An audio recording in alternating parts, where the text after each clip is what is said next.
Greenland জাতীয় football দল যারা আন্তর্জাতিক পর্যায়ে এখন পর্যন্ত আসতেই পারেনি, তবে তাদের বিশ্বাস এক সময় তারা বিশ্বের সব বড় দলগুলোর বিপক্ষে খেলতে পারবে। নিজেদের লাইমলাইটে আনতে তারা নুক শহরে তরুণদের জন্য আয়োজন করতে যাচ্ছে ফুটসাল টুর্নামেন্টের। দেশটির নাম গ্রিনল্যান্ড হলেও সেখানে সবুজের ছোঁয়া নেই বললেই চলে। এমনকি সবুজ ঘাসও জন্মায় না সেখানে। নিজস্ব মাঠ না থাকায় আজও ফিফার কাছ থেকে ফুটবল নেশনসের স্বীকৃতিও পায়নি তারা। তাই কোথাও ঠাঁই না পেয়ে তারা আবেদন করেছে কনকাকাফে খেলার জন্য। সবুজ মাঠের অভাবে গ্রিনল্যান্ডের ইনডোরেই অনুশীলন পর্ব সারেন ফুটবলাররা। গ্রিনল্যান্ডে জন্মে আমি গর্বিত।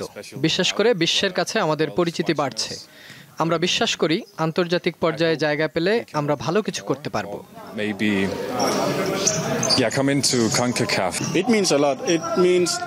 ছোটবেলা থেকেই স্বপ্ন দেখছি গ্রিনল্যান্ডের হয়ে আন্তর্জাতিক পর্যায়ে খেলার।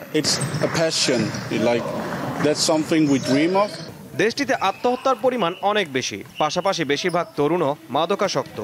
তাই খেলোয়াড়দের বিশ্বাস খেলাধুলার মাধ্যমে তাদের সমাজের সবাই খারাপ কাজ থেকে সরে আসতে পারবে। সে উদ্দেশ্যেই ফুটসাল টুর্নামেন্ট আয়োজনের সিদ্ধান্ত নিয়েছে তারা। ঈশান হাসান, দীপ্ত স্পোর্টস।